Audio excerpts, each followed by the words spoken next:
ॐ जगद्व्यापिने नमः। ॐ जगद्गुरुवे नमः। ॐ व्योमकेशाय नमः। ॐ महासेनजनकाय नमः। ॐ रुद्राय नमः। ॐ चारुविक्रमाय नमः। ॐ भूतपतये नमः। ॐ स्थानवे नमः। ॐ अहिर्बुध्न्याय नमः। ॐ दिगंबराय नमः। ॐ अष्टमूर्तये नमः।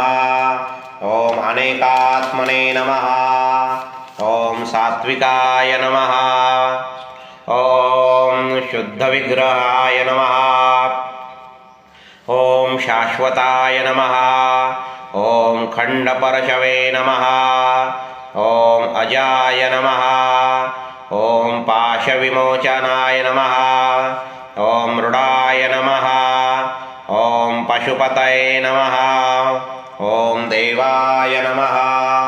ॐ महादेवाय नमः।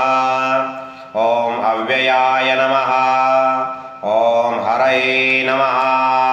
ॐ पुष्पदन्तभिदे नमः।